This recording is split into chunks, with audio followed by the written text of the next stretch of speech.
এই নদীর পারে আজকে আমার সাথে একটা অদ্ভুত কাহিনী ঘটছে। বলেন কি? আজকে ঈদের দিন সকালবেলা ঘুম থেকে উঠে আমি নদীর পারে আসছি হাগু করার জন্য, কিন্তু এই নৌকাটার কাছে আসি আমি একটা এনিমির শব্দ পাইতেছি, যার কারণে আমি হাগু করা বাদ দিয়ে আতঙ্কে এই জায়গায় চুপচাপ বসে আছি।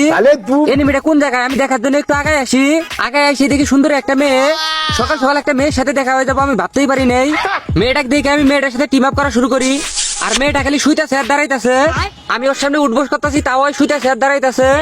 মনে হয় মেয়েটা কি ঈদের শপিং করে দেয় নাই, যার কারণে মাটির মধ্যে গড়াগড়ি করতেছে। তার ওই গড়াগড়ি দেখে আমারও মনটা খারাপ হয়ে যায়।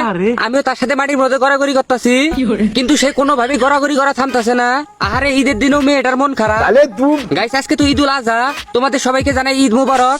তোমরাও সবাই কমেন্টে ঈদ মুবারক লিখে যাবা। কিন্তু এই ঈদের দিনেও এনিমিটার মন খারাপ, এনিমিটার মন ভালো করতে হবে।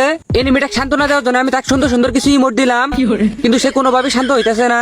জনের মধ্যে জীবন যৌবন একবারে নাই হয়ে গেছে, তাও সে মাটির মধ্যে গড়াগড়ি করা থামতেছে না। আর এই গড়াগড়ি দেখে আমার তো ভাই মাথা মধ্যে একদম গরম হয়ে গেছে গা। তাই বুঝি দিয়ে চাপ দিয়ে আমি আর দুটো বেশি না, এত বেশি নাই, ঠেলা মেরে আর উঠবোস বন্ধ করে দিলাম।